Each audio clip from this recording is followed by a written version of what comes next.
Hello there, and welcome back to the Introduction to English Linguistics. In this video, I'd like to continue with the topic of historical linguistics, and I'll give you a brief tour, a very brief tour of Old English and Middle English. Now, in the last video, I discussed the idea that languages are related. I presented to you William Jones, and that he observed that Sanskrit, Greek, and Latin were so similar in their words and in their grammatical structures that he thought they must go back to some common source which perhaps no longer exists, and he called that language Proto-Indo-European. Now, Proto-Indo-European indeed does no longer exist, but it is the source language not only of Sanskrit, Greek, and Latin, but also of French and Norwegian and a whole lot of other languages that you know. Right, the family tree model of language. I then discussed a sound change that happened between Proto-Indo-European and Proto-Germanic.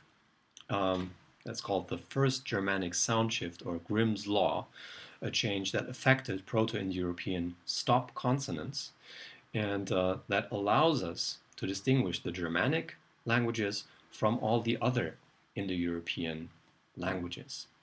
Right, that happened between roughly 2000 to 500 before Christ. Today we're taking a large jump ahead in time. We're talking about this little snippet here of the language tree, the period where English comes into its own, periods of Old English and Middle English. Now, in this class, I will distinguish between 5 different periods of English, starting with Old English, 700 to 1100, the language of the famous poem Beowulf. Then from 1100 to 1450, there is Middle English, the language of Geoffrey Chaucer and the Canterbury Tales. We'll listen to a bit of the Canterbury Tales in a few minutes. From 1450 to 1700, it's Early Modern English, the language of Shakespeare and the King James Bible. From 1700 to 1900, it's Late Modern English, the language of the philosopher David Hume and the novelist Jane Austen. And after that, it's present-day English, now which will be preserved in the lyrics of Britney Spears and Justin Bieber. Okay, so why do we distinguish between these 5 different periods? Well, they correspond to certain sociopolitical cornerstone dates. So with regard to Old English, we can say that around 450, 3 Germanic tribes arrived on the British Isles, the Angles, Saxons, and Jutes.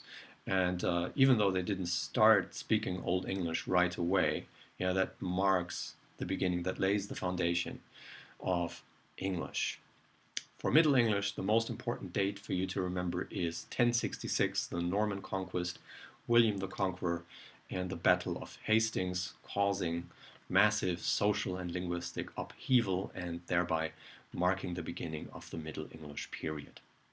Right, for Early Modern, we have, well, around 1450. A date that we can pick out is 1476, which marks the establishment of the first printing press in Britain. Yeah, you might wonder why printing press, what does that have to do with the development of English? Well, William Caxton, who ran this printing press, was a great philanthropist, interested in works of literature, works of art, but he was also a great businessman, and so he thought he might sell a few more copies of his books if everybody in the country could understand them. Yeah, so he propelled a process of standardization that marks the beginning of Early Modern English. Right, Late Modern, starting around 1700. There is no single date that we can point to, but there are 2 major social developments going on. One of them being the Industrial Revolution, and the other one being the rise of the British Empire, the rise of British colonialism, chiefly in the Caribbean at that time. So that's how Late Modern English is contextualized. Present-day English, well, if you want to be on the safe side, you can say, okay, everything after World War II is present day. Before that, might be late modern. Okay, with all of this in mind, let's start and talk about Old English. I already mentioned that the birth of English Now, around 450 with the arrival of the Angles, Saxons, and Jutes, and you can see they came from northern Germany, Denmark. Right, and I want to read this little quote to you here. Can't resist. Both the historical sources and the archaeological evidence seem to agree that the major influx of Germanic immigration into England came in the mid-5th century. Right. The sources refer to a Celtic proud tyrant who invited the Saxons into the country to help his people resist attacks from the barbarian Picts and Scots of the north. This invitation was a gross miscalculation, as the Germanic tribes soon turned against their erstwhile employers. Yeah, so there's a life lesson here. Should you ever have trouble with a Scotsman, don't bring the Germans in. Bad idea. Okay, it's time to listen to some Old English. Fada ura, thw the art on herfanum, sithi nama yahalgod. Toba kuna thina richa. Yewertha thin willa on eothan swa on herfanum. Oran ye dagwam likan chlaf siula us te dag. And for yifus ura yiltas, swa way for yifath ura yiltendum. And the yele thu us on kostnungia, akalusas of urilla, sotlicha. Solflice. Right. Now, if you want to, you can pause this video here and look at the text in a bit more detail and see how many of the words you can actually figure out without the translation on the other side. You can do that now, but I will continue pointing out a few things about this text. So, you can recognize things like fader, hervonum, thin name, thin riche, thin wille, todag.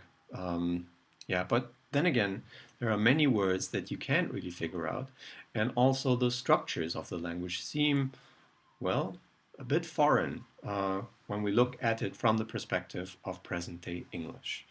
Let me just point out one specific detail here, namely the little word our in present-day English, our daily loaf, our sins, our debtors, that corresponds to 3 different words in the Old English original, we might say. Yeah, urne jedach wam likan chlaf, ure yultas urum yultendum. You might wonder, why is that? Why 3 different words when one obviously is enough? Well, these 3 different forms mark grammatical distinctions of case and number. So case, nominative, genitive, dative, accusative, number, singular, plural. Yeah. So, for instance, in ure yultas, and forgive us our sins, that's accusative, plural. As we forgive our debtors, that's dative, plural. And indeed, we have ure yultas and urum yultendum. Okay, so word types like pronouns or nouns or adjectives, they show these morphological distinctions for case and number. And that is something that present-day English no longer does, really. I mean, we have he and him in pronouns, but that's about it. Another thing that I would like to point out concerns these 2 verb forms here. In the modern version we have, and forgive us our sins as we forgive our debtors, the same form for the imperative and the first person plural, we forgive. But in the Old English, well, there's a difference between the imperative, forgiv us, ure yultas, and the first person plural, we forgivath, yeah, with a different suffix. Okay, so not only nouns, adjectives, and pronouns, determiners differ, but also verbs, and we'll talk about each of these in a little bit of detail.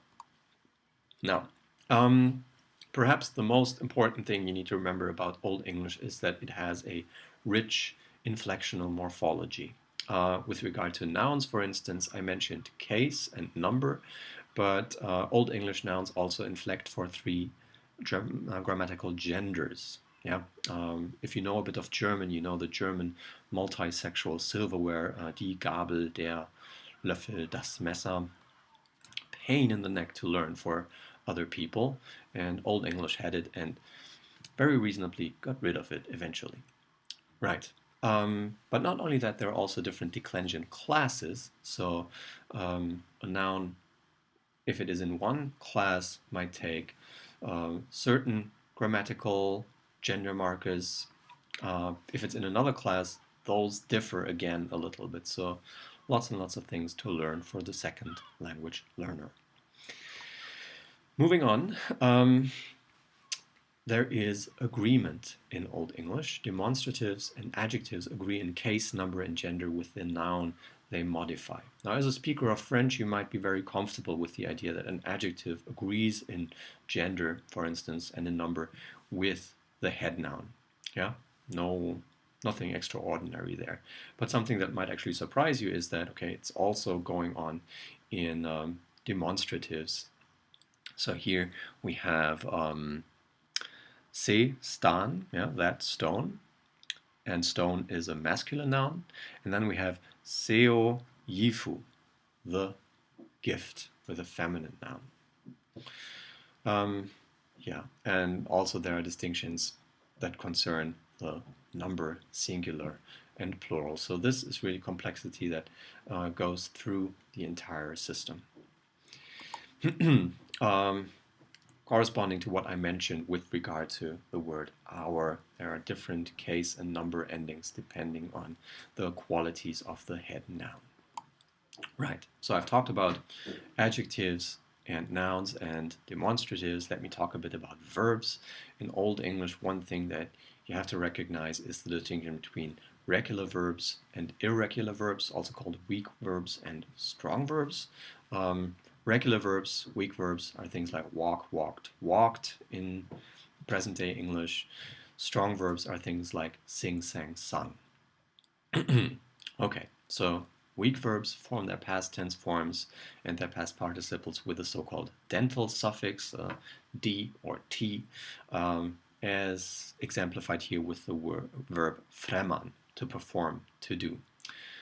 The present we form ich fremme, thu fremmest, he fremmeth, and then for the past tense you need to insert this dental suffix ich fremmede, thu fremmedest, he fremmede, and so on and so forth.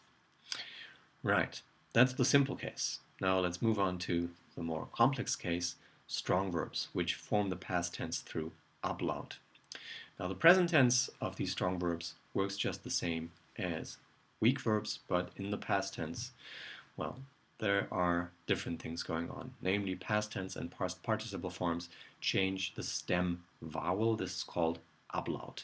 Yeah, so we have ich singe in the present, but ich sang in the past. Right. Adjectives. One more thing about adjectives that concerns not just a morphological complexity, but rather a morphosyntactic complexity, because depending on the syntactic function of an adjective, it may behave differently with regard to its morphology. This is called the difference between strong and weak adjective declensions. The strong adjective declension you find when the adjective is alone with a noun or in predicative function, as in se König is god. That king is good. There you see no affix on the adjective. Now, if we use a slightly different construction, se goda König, the good king, an attributive construction, suddenly there's this a there. Yeah, so that's the weak adjective declension, which we find with a demonstrative or possessive and a noun. We don't find it in the same way in the strong declension in the predicative construction. Right. Now, I can't talk about Old English without talking a bit about Vikings. Yeah, Viking invaders landed on the northeast coast of England. They were different Scandinavian tribes speaking Old Norse, so a North Germanic dialect, and many of them actually stayed. So they stayed for a good chunk of time, leading to a scenario of language contact that significantly shaped English grammar and also English lexis. That's what I want to talk about for a little bit. You can actually tell where the Vikings were staying if you have a good look at a map and just look at the names for towns and cities. So here we have Harrogate, Selby, Scunthorpe, and Grimsby. If you take your Google Maps and zoom in further, you discover a whole lot more B's and Thorpes and Thwaites and Thorpes and Tofts and Kirks and so on and so forth. And guess what? These were founded by people speaking Old Norse and wanted to talk about their churches, their villages, their uh, streets, their entrances, and so on and so forth. Right. Not only do we have Nordic lexical influence in town names, we also have it in average day-to-day vocabulary. A telltale sign is the sk onset there: skull, skin, sky, skirt, scream. All of those are Old Norse, and quite often they lead to doublings. Yeah, similar words, synonyms like craft and skill, hide and skin. Yeah, mean roughly the same thing, but you have the Old Norse sk word in one and an Anglo-Saxon word in the other. Ill and sick, wrath and anger. Yeah, certain doublets between Anglo-Saxon and Old Norse. Right. That's about it for Old English. There's a whole lot more to say about Old English, but I need to move on. And so I want to say a few things about Middle English. And, well, what better way to start than with William the Conqueror? That, I think this picture has this thing where the eyes follow you a bit. It's creepy. Right. So let me play you a little bit of Middle English. When that April, with his shouries sorter, the drocht of March hath persed to the roter, and bathed every vine in switch liqueur, of which vertue engendred is the flour. When Zephyrus, eke with his sweeter breath, inspired hath in every holt and heath the tendre cropes, and the younger sonne hath in the ram his halve course runne. And smaller foolies maken melodie, that slepen al de nicht with open ear. So pricketh hem natuur in hier courages. Van lungen volk to gaan on pilgrimages. Yeah, so then the people want to go on a pilgrimage. Again, you can pause this video here and look at the text in a bit more detail. But I think it's quite obvious that this is much easier to read for a modern speaker than the Old English text that we had just a few minutes ago. So a lot of things have happened between Old English and Middle English, and I want to talk about a few of these changes. Chiefly, this concerns the loss of inflections. Yeah? So Old English, you remember, was a highly inflectional language in nouns and in verbs. We had agreement marking on adjectives and demonstratives. So all of that is dramatically reduced. During Middle English, we have a massive disappearance of endings, most of them being unstressed. Yeah. So, and in a situation of language contact, it's these unstressed things that second language learners have trouble with and that they probably don't pick up as the first thing that they learn. And so there's a possibility for these things to disappear. Let me give you a few concrete examples, starting with the loss of grammatical gender in adjective inflections. In Old English, we have a difference between masculine and feminine. Say in se ealda man, the old man, there's an a. And in seo ealde talu, the old tale, talu, feminine noun, there's an e. In Middle English, this has already lost a little bit of complexity in that the old English masculine ending, the a, has assimilated to an e, the feminine form. Yeah, the old, the olde man, the olde tale. And from there, you can imagine how the story continues. The e is being less and less pronounced, and in the end, the speakers start to drop it, every now and then, but in the long run, the whole thing just gets lost. Another story of a loss is the loss of final inflectional ends across different grammatical categories. For instance, we see a loss of n in first-person possessive pronouns. So, min fader turns to mi fader in Middle English, and, well, it's my father in present-day English. Same thing in the infinitive suffix. Old English ridan turns into Middle English riden, and then modern English gets rid of the nasal altogether and changes the vowel to ride. That I'll talk about in the next video. Right, there are certain effects of morphological simplification. If a language loses a lot of its morphological complexity, a lot of its morphological markers, that, that usually brings with itself, I want to be careful not to say that causes, that usually brings with itself certain replacing strategies. For instance, say that some case endings got lost. In Old English we had des Hundes, of the dog, and in the dative it would be them Hunde, to the dog.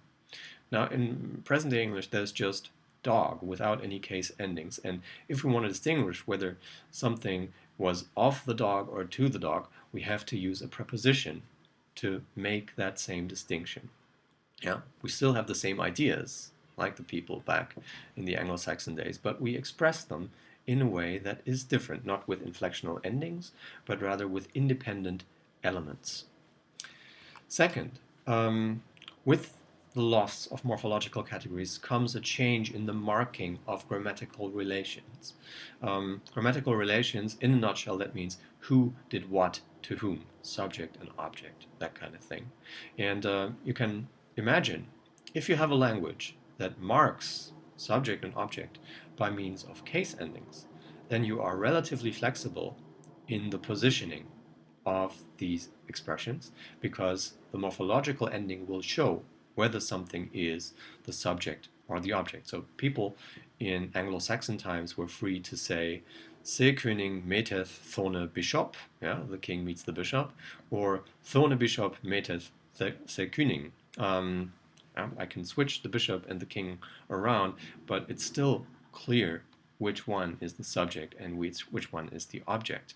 The grammatical relations are marked on both the determiner and the noun, leading to relatively flexible word order. Now, if those distinctions in the determiner and in the case affixes disappear, then I'm no longer sure whether the dog bit the mailman or the mailman bit, in fact, the dog. So I need to make this clear through fixed word order. So indeed, Middle English shows a gradual fixation of word order. There are empirical studies that deal with this rise of subject, verb, object word order from the year 1000 to the year 1500. Okay, now we also need to talk a little bit about vocabulary. The Norman conquest brought with it a large wave of Norman French vocabulary, and largely in a distinct number of lexical domains, like, for instance, administration, words like crown, state, empire, ram, reign, royal, tax, parliament, subsidy, office, treasurer, peasant, slave, servant. They're Norman French. They're not Anglo-Saxon Germanic stems. Jurisdiction, felony, arson, fraud, estate, bounds, property, just, innocent. And also domestic life, gown, robe, collar, dinner, supper, feast, beef and pork, and so on and so forth. Okay, I feel that I should probably stop here, so let me give you a very brief summary. We've been talking about two periods of English, the Old English period 700 to 1100 and the Middle English period 1100 to 1450. And what I would like you to remember when you read up on these things is the Old English characteristics of a rich inflectional morphology in nouns and adjectives, the distinction between weak and strong verbs, the distinction between weak and strong adjective inflections, and the lexical influence from Old Norse. Something that I have disregarded in this video is the grammatical influence from Old Norse. Also about that, you could say a whole lot. Then, Middle English. Chiefly, I've been talking about the reduction of morphological complexity and the attendant rise of analytic expressions and fixed word order. And I've also mentioned the lexical influence from Norman French. All right, we'll continue with historical linguistics in the next video, and there I'll talk about changes that happened between Middle English and then early modern, late modern, and we'll move a bit into present-day English as well. All right, that's it for today. Thanks for watching.